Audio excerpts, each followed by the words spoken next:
Hello my dear friend, आज हम बात करने वाले हैं इंग्लिश के बारे में। इंग्लिश की स्ट्रेटजी के बारे में कि इंग्लिश हम कैसे तैयार करें और इंग्लिश का जो रोल है वो कहाँ कहाँ आता है। तो आपने देखा होगा इंग्लिश जो है वो एसएससी के जो सीजीएल है, सीजीएल में आता है, सीपीओ में इंग्लिश आती है। सीपीओ में तो मेंस में पूरे 200 नंबर की ही इंग्लिश आती है और तुम्हारा एमटीएस में इंग्लिश आती है। तो एसएससी वगैरह में ये इंग्लिश पूछी जाती है। तो आज हम बात करेंगे कि इंग्लिश की जो स्ट्रेटजी है उसके बारे में कि इंग्लिश को हम कैसे पढ़ना है, कैसे क्या करना है। तो इसके लिए सबसे पहले क्या होता है, इंग्लिश जो है वह हमारा 3 पार्ट में डिवाइड होता है, 3 सेक्शन में डिवाइड होता है। पहला सेक्शन आता है अपना ग्रामर का, दूसरा वोकेबलरी का और तीसरा रीडिंग का। तो देखिए ग्रामर, वोकेबलरी और रीडिंग क्या करना है कि जो ग्रामर है, ग्रामर को कहाँ से कंप्लीट करें, कैसे कंप्लीट करें, इसके बारे में अपन देखते हैं। तो ग्रामर अगर आप किसी टीचर से पढ़ रहे हैं तो उससे आप ग्रामर कंप्लीट कर सकते हैं, नहीं तो आप इसके लिए नीतू मैम की वॉल्यूम 1 बुक आती है नीतू मैम की, तो उससे आप ग्रामर कंप्लीट कर सकते हैं। ग्रामर में सारे चैप्टर आप कंप्लीट करेंगे। क्या करना है, आपको डेली मिनिमम 2 घंटे आपको एक ग्रामर के लिए देना है। क्या करना है, जैसे आपने एक चैप्टर उठाया नाउन का, ठीक है।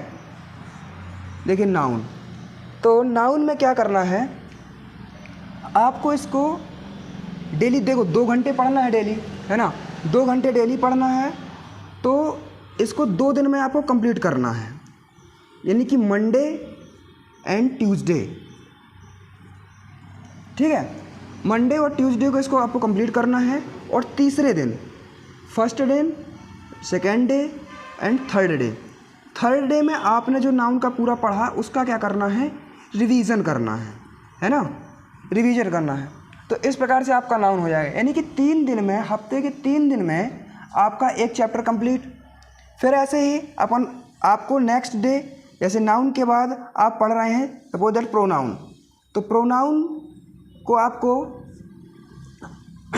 अगले जो 2 दिन है ना, ये 2 दिन इनमें आपको प्रोनाउन को पढ़ना है और फिर तीसरे दिन इसको क्या करना है, रिवीजन करना है। तो ऐसे कितने दिन हो गए, 3 दिन, यानी कि टोटल 6 दिन। और जो तीसरा स्टेप है, ये फर्स्ट स्टेप हो गया, ये सेकंड स्टेप और थर्ड स्टेप में आपको क्या करना है कि जितना भी अपन ने 6 दिन में पढ़ा उसको संडे को पूरा रिवीजन करना है।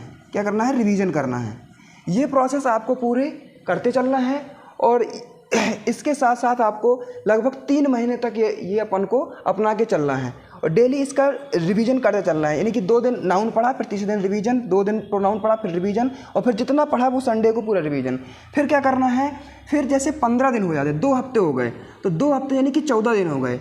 फिर 15वें दिन में आपको पूरा गैप दे के फिर इसका फिर जितना आपने पढ़ा उसका फिर रिवीजन करना है और फिर 1 मंथ बाद फिर आपको पूरा रिवीजन करना है। इस प्रकार से आपको इंग्लिश की ग्रामर कंप्लीट करनी है। और डेली कितने घंटे पढ़ना है इसको, ग्रामर को 2 घंटे डेली ग्रामर पढ़ना है।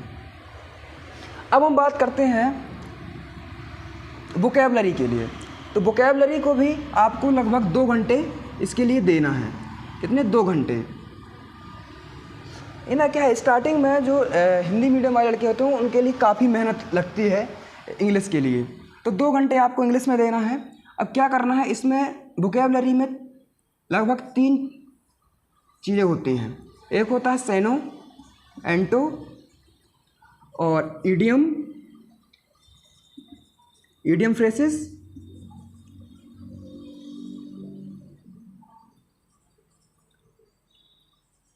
और तीसरा होता है आपका 1 वर्ड सब्स्टिट्यूशन, OWS। तो क्या करना है आपको कि 2 घंटा डेली पढ़ना है आपको।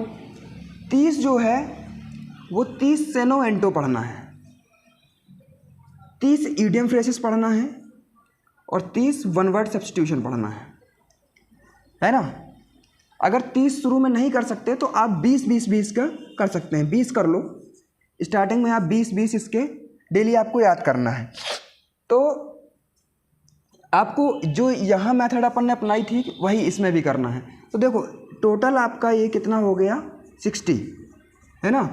तो 60 में देखो डेली 2 घंटे पढ़ना है, 20 सेनो एंटो करना है याद, 20 ईडियम फ्रेजेस याद करना है, 20 वन वर्ड सब्स्टिट्यूशन याद करना है। याद करने के बाद देखो मंडे ट्यूसडे वही वाली मेथड, 2 दिन पढ़ना है और तीसरे दिन रिवीजन करना है, फिर 2 दिन पढ़ना है, तीसरे दिन रिवीजन करना है, और फिर हर संडे को फिर टोटल रिवीजन करना है। इस प्रकार से वोकैब को बार बार रिवीजन करते रहना है। अब बात करते हैं कि हम जो वोकैबलरी है वो हम कहाँ से पढ़ें। तो इसके लिए आपको ब्लैक बुक आती है, ब्लैक बुक से आपको जो वोकैबलरी है उसको कंप्लीट करना है। नहीं तो सबसे पहले अगर आप स्टार्टिंग में हैं तो आप नीतू मैम के जो लास्ट में नीतू मैम की किताब में बुक है उसके जो लास्ट में जो वोकैबलरी दी गई है, वन वर्ड सब्स्टिट्यूशन दिए गए हैं, ईडियम फ्रेजेस दिए गए हैं, उनको आपको पूरा इसी स्ट्रेटजी के साथ आपको पढ़ना है ना। 2 दिन पढ़ना, तीसरे दिन रिवीजन, 2 दिन पढ़ना, तीसरे दिन फिर टोटल रिवीजन करना है।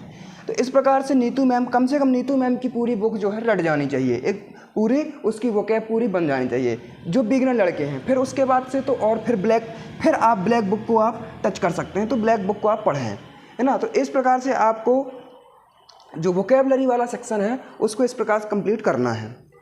अब हम बात करते हैं रीडिंग के लिए। तो रीडिंग के लिए देखिए जो इंग्लिश मीडियम वाले होते हैं उनकी रीडिंग तो थोड़ी मतलब इंग्लिश में जो रीडिंग है वो काफ़ी ठीक होती है, लेकिन हिंदी मीडियम के लिए रीडिंग स्किल बहुत ही मतलब लो होती है। मैं अपने जानता हूँ क्योंकि मैं भी हिंदी मीडियम से था, तो इंग्लिश मेरे से रीडिंग में बहुत दिक्कत आती है।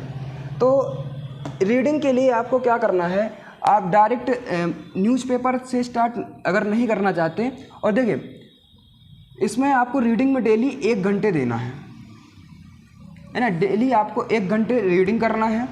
आप क्या करना है, डायरेक्ट द हिंदू वगैरह न्यूज़पेपर वगैरह अगर, क्योंकि उसमें जो वोकैबलरी होती है वो काफ़ी क्रिटिकल होती है ना, तो और कठिन होती है उसकी वोकैबलरी, तो स्टार्टिंग में आप नहीं मतलब करना थोड़ा सा टफ होगा, है ना। तो आपको क्या करना है, NCERT की जो बुकें हैं,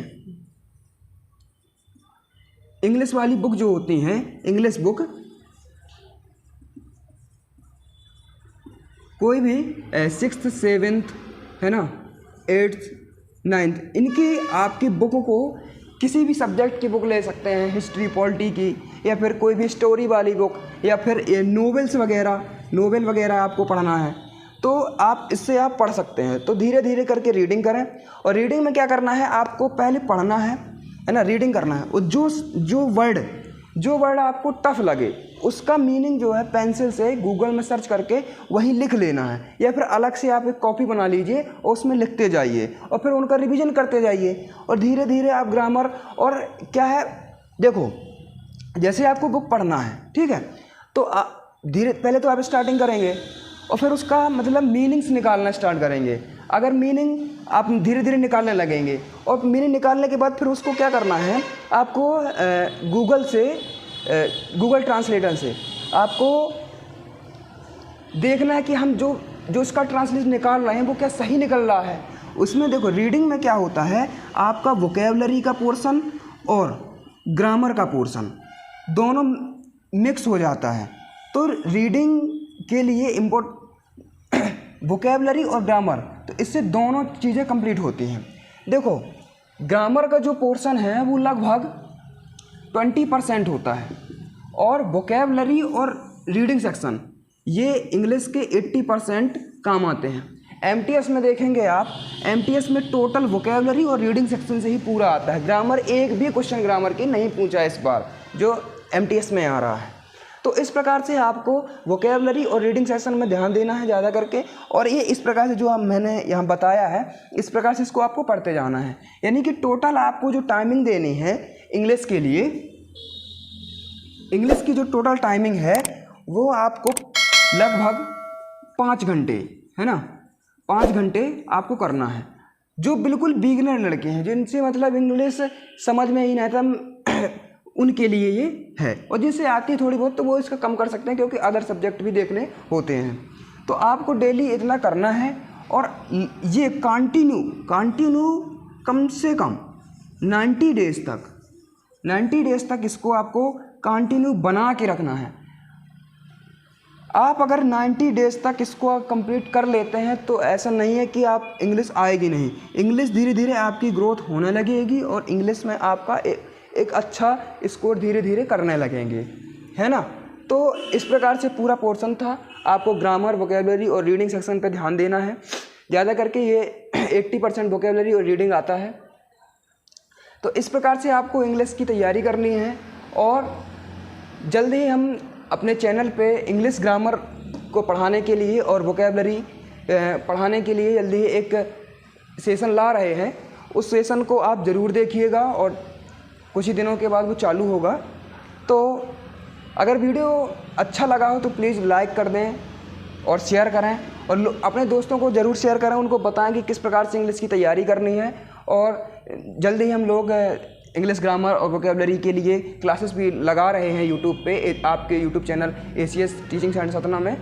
तो देखना ज़रूर देखें, है ना। तो वीडियो देखने के लिए धन्यवाद, थैंक यू।